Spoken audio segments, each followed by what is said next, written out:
It's a bumper news edition of Rev Dan's Roundup. So let's get into it.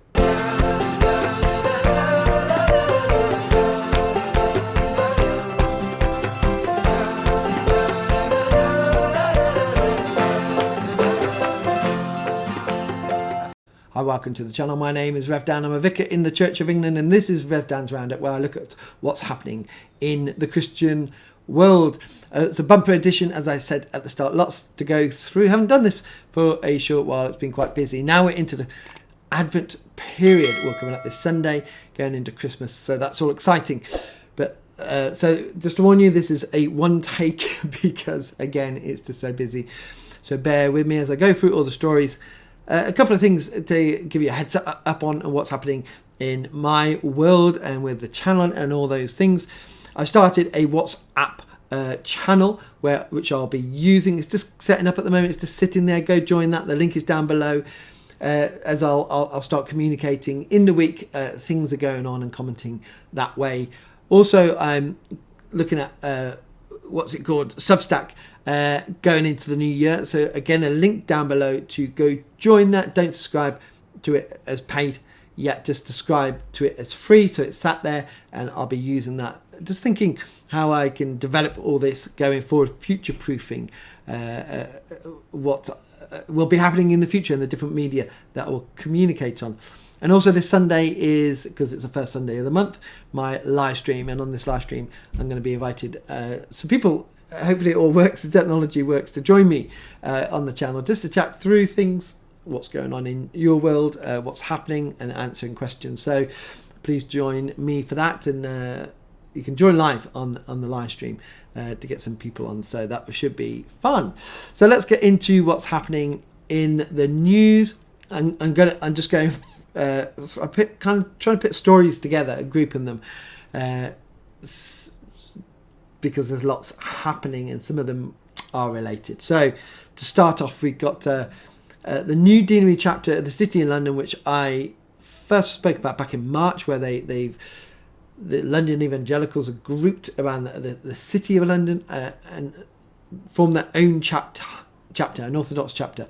But now they're moving forward after the vote at General Synod in November, and they are starting an alternative selection process and ordination process. So they got Bishop Rod Thomas, who's now retired, heading up this selection panel. They got about 30 people in London, 30 candidates in London who are going forward on that process at the moment. And so this is going forward to ordination. They've got 5 people on the panel in the new year. As I look at my notes down here, they're working with the CEEC. Remember, the CEEC are trying to, or have tried to say, we want differentiation, different structures. The Church of England are saying, no, we want to stay as one, or should I say the House of Bishops, we want to stay as one. We don't want to separate, but we want to include pastoral provision for those who hold an Orthodox view. But this isn't what a lot of people want. A lot of clergy and churches don't want.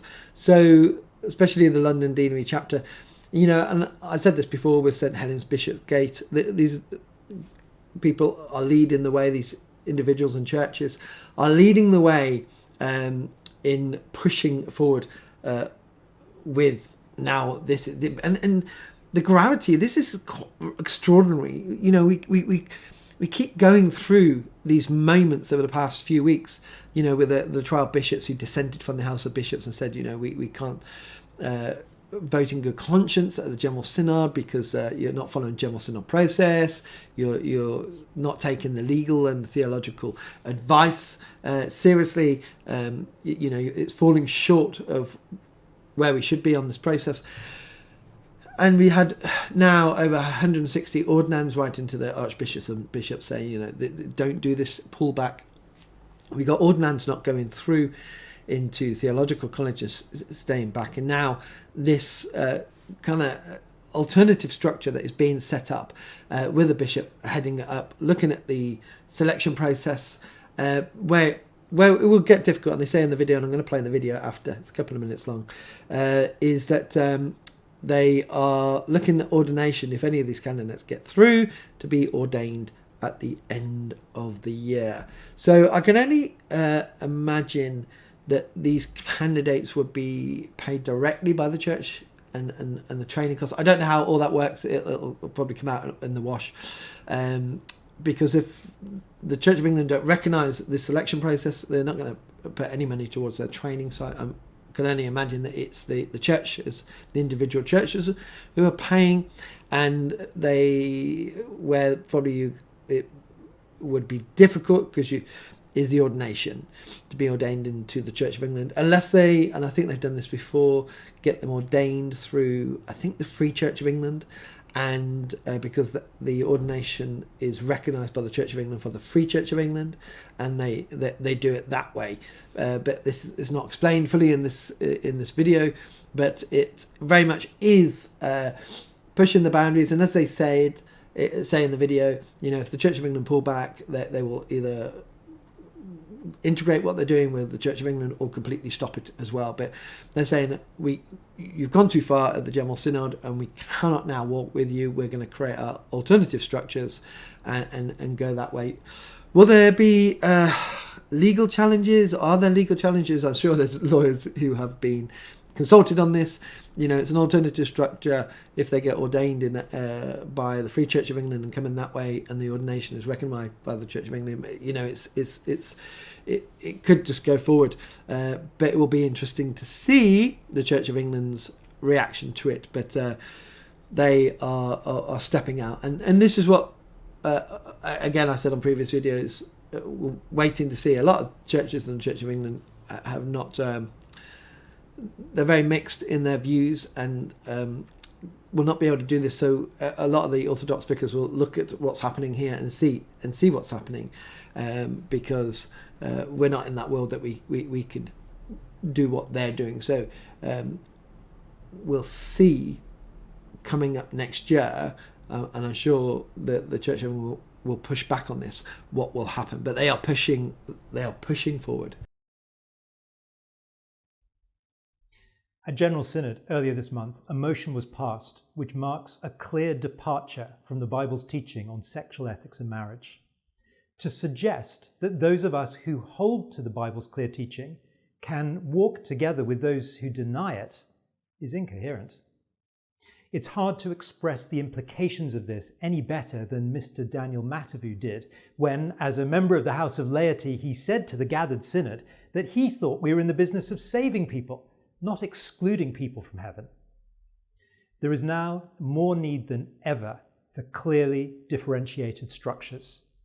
We continue to meet as a chapter in the City of London, and we have recently focused our efforts on the provision of a selection and ordination process.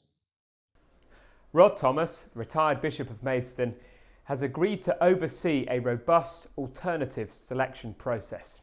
And so with wider consultation, we've put together an experienced selection panel which Rod will chair. There are around 30 potential candidates in London that we're aware of, and many of these are already in the process of applying. The first selection panel will take place early in the new year for 5 of these individuals. Of course, candidates who are recommended and have sufficient training and experience will then need to be ordained. And so with that in mind, we're also planning a service of ordination later in 2024, for which we will need a bishop who is clearly not walking together with the revisionists within the Church of England. As we've made clear in the past, should a good settlement be reached in the future, then these new structures which we've outlined today can be adapted or disbanded as appropriate. Importantly, we are in regular dialogue with the Church of England Evangelical Council, who have encouraged us in these plans to date. Finally, you may have seen a recent announcement of another deanery chapter for clergy in the Enfield and Barnet area of North London. Please can I ask you to join us in praying for all of these initiatives. Going on again related to this, and this is for my friends at Anglican Futures. The link for this is down below. All the links are down below for all the stories, by the way. Is in search of formal structural pastoral provision, a suggestion for discussion. So it's a long article. It says at the top, 27 minute read. In the spirit of those who say good fences make good neighbours. This blog is exploring one example of what formal structural provision, pastoral provision, might actually be able to look like in the Church of England, and how the Orthodox might be able to go about achieving it. And it's for discussion. Please go off and look at that article, take your time to read it. They are looking for comments and feedback on that as well, so that would help in what people think, whether this is what they're suggesting is a good idea or not. Again, alternative. This is now working in parallel, as it were, with the Church of England, the House of Bishops, and the Liberal side want to get the Church of England together, but the Orthodox side saying we can't walk together. And what does that now look like? I just spoke to a friend just a minute ago, and they said, well, it's inevitable, really, from where they see it. He's a lay person that comes to church every so often, and he's like, the way I see it is it's inevitable that the Church of England can't stay together. How can you stay together? So this is why a lot of this is happening. It's quite interesting what's going on at the moment, the reaction to that. So let me go on, and I'm just going to get onto the articles now because I was on another thing. So from the Church Times, wide variation in cathedrals' assets, figures show. So this is quite interesting. You got all the cathedrals in the Church of England. I think there's 42 cathedrals, and they've all got different assets. This is, there's not money in the, well, is it money in the bank? But this is assets that they have, and some cathedrals got a lot of assets.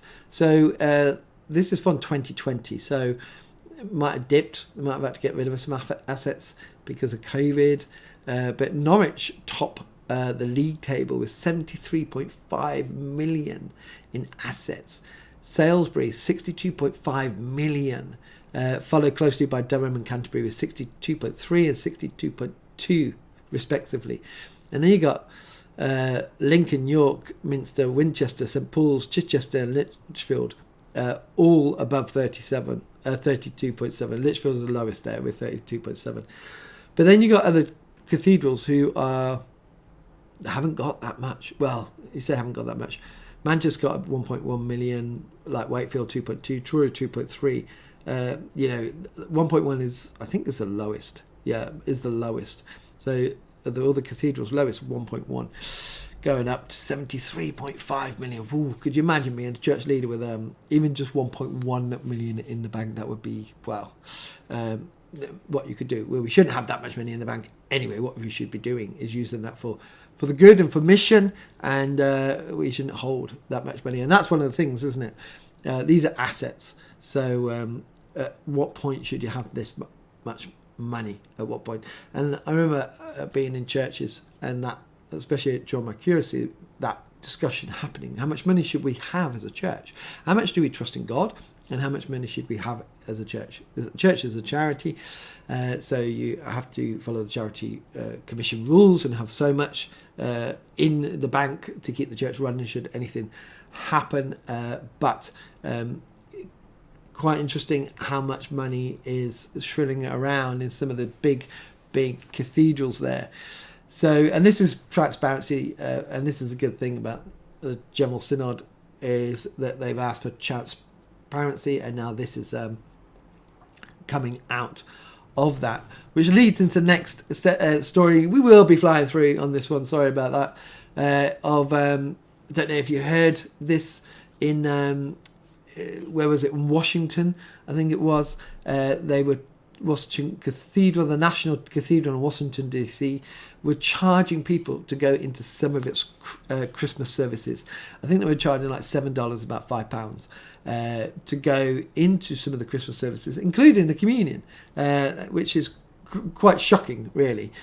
Come, and they said, well, the places are limited. Yes, we always have limited places in churches, but to then, you could free tickets, yeah, absolutely, but to charge? So this, what's interesting in this, on Premier Christianity, the story came out on the 28th, that they reported this on, and on the 29th on Anglican Inc., it says U-turn over fees to attend Christmas Eve worship service at Washington National Cathedral. So as soon as it got out into the public and out, not into just the USA, but out into the world, they did a U-turn and said, no, actually, we reserve the places, but if you've paid, we're going to refund the money. Be interesting to know how much Washington Cathedral has in assets as well, and why they chose to, it's what Christian witness is that to charge for people to go to Christmas services, especially as it's a great time to engage with people, to spread the gospel, the good news of Christmas, the hope of Jesus Christ, not only his first coming, but his waiting, the waiting of his second coming that is going to happen, and we get a lot of non-Christians coming in to be able to preach the gospel. And for a cathedral, if I saw a cathedral saying I had to pay, even if it's a nominal, £5 to go to a Christmas service, I'll say, no, not going to happen. So I'm glad that the pressure was out there, that they did have to do a U-turn, an apology, but still not a great Christian witness. So going on, keeping money in mind, from the Church Times, Oxford offers to help poorer dioceses. So this is the diocese that I'm in. So the Diocese of Oxford has allocated 1.5 million of its income from land and investment to support the 5 most financially disadvantaged Church of England dioceses in the period 2025 to 2029. So, and this is a good thing. Oxford Diocese is rich here. The question of how the money is used, that would be quite interesting. But then there's also, this is where it hurts parishes in one sense, because the money comes from glebe-land, and glebe-land is what the parishes used to have. The incumbent, the vicar or the rector, used to get the money from the glebe and have it, I think, for themselves or the church. And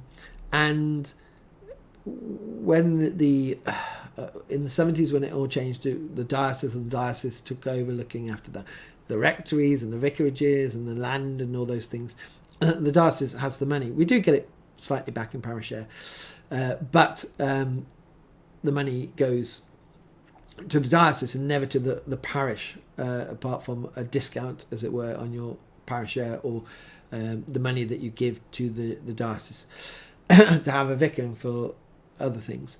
So that money, but actually it's good. It's good that they are using money, because, like I said, Oxford Diocese are a very rich diocese, to help some of the more poorer dioceses. I'm in a rich deanery, an area of churches, and we pay more, but that money goes to help some of the poorer deaneries, because they can't afford to pay, the churches there can't afford to pay their parish share, and that's what Christian should do to help. So that's good. How the diocese uses the money, that would be quite interesting. Hopefully it's used to put vicars on the front line. That's it, not to get sucked up into paying for things. Let's give that money, instead of paying the bills, let's get people on the front line and put vicars in churches that haven't had vicars, and to really support them. That's because there's money for the glebe and stuff, in a sense, is given years ago, however the land was, for good purposes. You imagine people leaving their land. I don't know how glebe works, so, but if someone left land, they would, and that becomes glebe. I'm not sure. Correct me below. How that money would be used. So, like I said, it's good that they're giving it away, and that's a very good thing. And let's pray that it's used for furthering the gospel and to reaching more people, and to helping those churches that are really struggling, or really struggling with a vicar, or to have a vicar, so the gospel can be preached to those who currently don't hear it. And moving on smoothly, Church Premier Christian News talks about, as we talk about preaching the gospel, just 1 in 5 Christians comfortable with sharing faith with marginalised people is the headline. And this is interesting, because I remember when I started my curacy, it might have been Evangelical Alliance or someone put out a report about people sharing their faith, and this mirrors this. it's about who you share your faith with. And so what they're saying is, in this article, among the groups of Christians said they would most likely share their faith with, the groups were close friends 42%, family 42%, and work colleagues 37%. But once you get outside of that, there's more that they won't share their faith. So someone from a different social background, they were 30%. People who are marginalised in society, 20%. 26% of Christians said they were worried about a negative reaction, and that's why they were reluctant to share their faith. While in 1 in 5, 90% felt they might hold back out of a desire to be tolerant and let others have their own belief. If we truly believe in the gospel, we truly believe that heaven and hell is real, there isn't...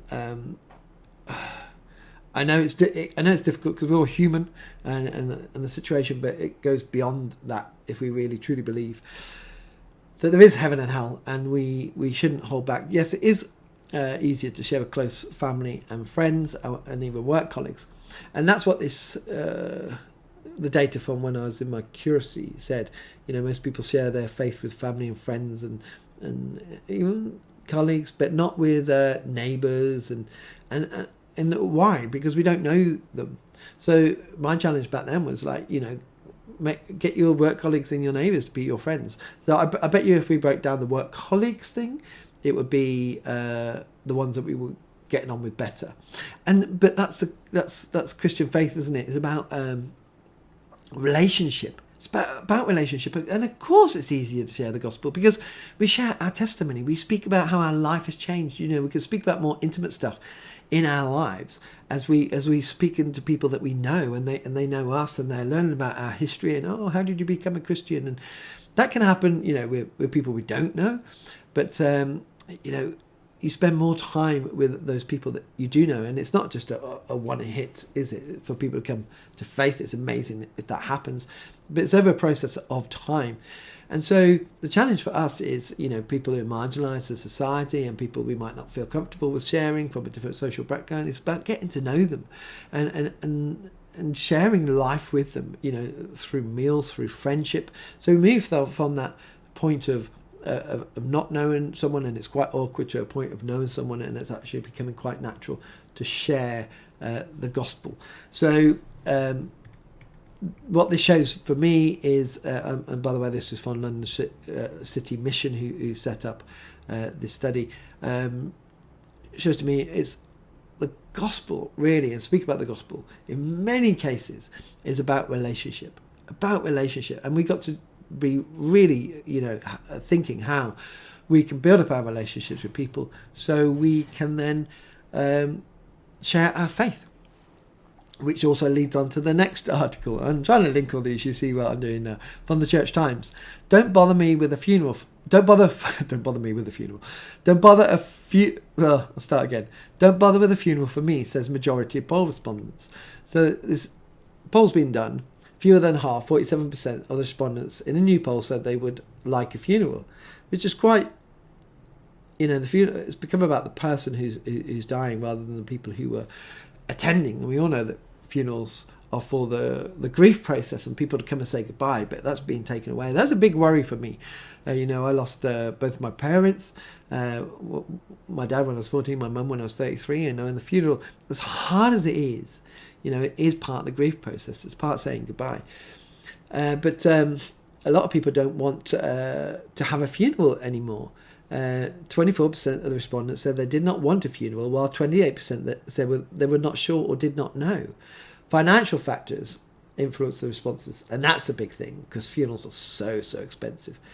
13% of the respondents said they didn't want a funeral because they didn't have enough money saved. And dealing with funerals and knowing the cost, it's crazy how much we have to.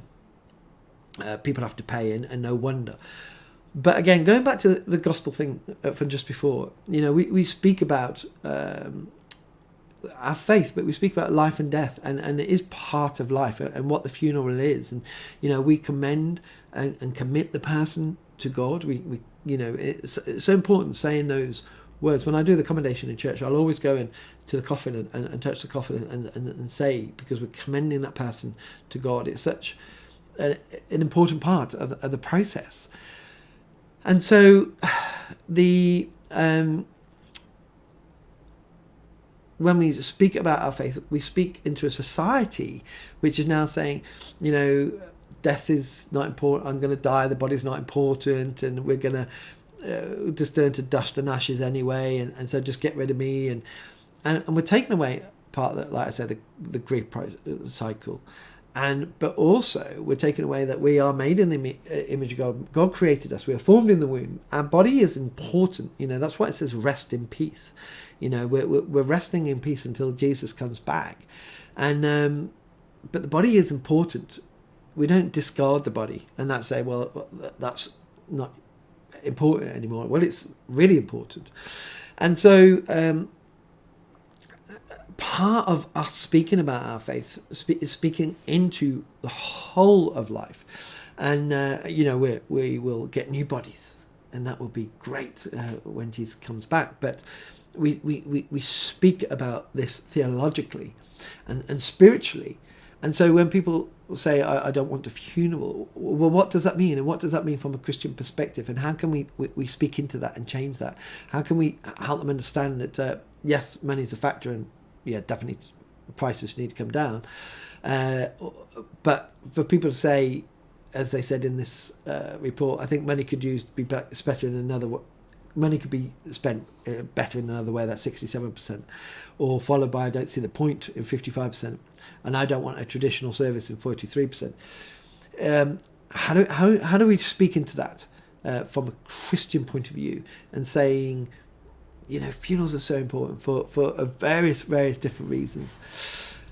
And it's sad that we have got to that point in society, and it's sad, and I've experienced them going to a crematorium when they just got these early morning funerals, and it's just the funeral director and the casket and the people there who run the crematorium, and that's it. There's no family, friends. There's no one to say goodbye. It's sad. It's a sad sight to see. I know the family and friends at home, and I know a lot of people have gone through that, but I think it's so important. So important to have a funeral. So let's move on. Sacked chaplain takes legal action against head teacher. So this is Reverend Dr. Bernard Randall, who I met actually at the art conference. Got a short time to chat to him one evening, and come across this guy's so intelligent. Well, he's a doctor, but he really is, and he can formulate things so well. When I was hearing him speak, I was very impressed with him. He's taken his college to court to take legal action against the head teacher because the way that he was sacked. And there's an argument: should you take this legal action? Well, I think it's important because we have to stop this. His sermon that he preached, I think I've read it. It was really balanced, and I spoke to him about it as well. And for him to be sacked and what he had to go through, I think actually what he's doing is not only standing up for him, but standing up for others in the future, which also leads on to my computer just went crazy. Christian theologian takes college to court over sacking. So this is actually from the Methodist Church, the Methodist College, Cliff College over in Bristol.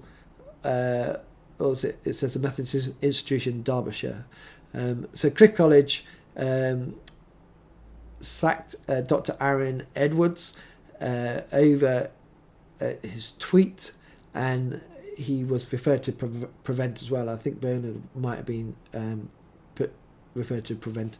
He put in a text: homosexuality is invading church. Evangelicals no longer see the severity of this because they're busy apologising for their apparently barbaric homophobia, whether or not it's true. This is a gospel issue, by the way. If sin is no longer sin, we no longer need a saviour. So he put that obviously on Twitter, and he was sacked in March for not taking the tweets down. He's now taking legal action, claiming the decision to dismiss him was disappropriate, I can't say the word, but it failed to balance his freedom to express his Christian faith, and the disciplinary procedure wasn't followed. It lacked requisite fairness. So again, he's doing it for him, but also it will highlight, you can't just dismiss, these are two, one's a lecturer, was a chaplain, dismiss over what they say in freedom of speech and freedom of conscience as well, and standing on orthodoxy, and that saying we take a different view, and what we're doing is now we're going to get rid of you. And so we'll see what will happen what happens in the court. But the whole thing, so for example, the Church of England said we want to stay as one and live together as one. I hope that in that one sense, even though I don't think that we can live together as one because we are so divided on this, that this doesn't happen in the Church of England, that Orthodox people aren't in any way pushed out. But Dr. Randall is is Anglican, and his bishop is not supporting him, even though he's not. The school he was at was in the diocese, and the bishop isn't directly linked to that because chaplaincy works differently. The bishop isn't coming up anyway and saying, no, I'm standing with him, and he should have freedom of speech. So we'll keep an eye on. It'll come back up in the future. So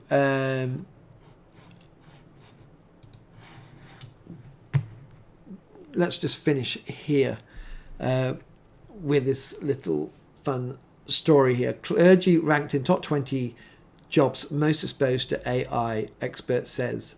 Don't panic. So this is from Pro Christian News. So AI and Chat GPT, they said the top 20 jobs that are exposed are clergy, because Chat GPT can write the sermons and probably a lot better than a lot of clergy. But this theologian, Reverend Dr. Pete Phillips, said, well, AI can't do pastoral work, so don't worry about it. Don't worry about it. But remember in Germany, they did a whole service with AI and putting it out, and AI, you put it in and they can put it out there. But don't worry, clergy, you are not going to be put out of a job for AI, because there's so much more that we do. Our vicar job is not a Sunday morning where we just go to a church and do the service. It is so much more. So that's my roundup. I tell you why, because I got to go pick up my son from school.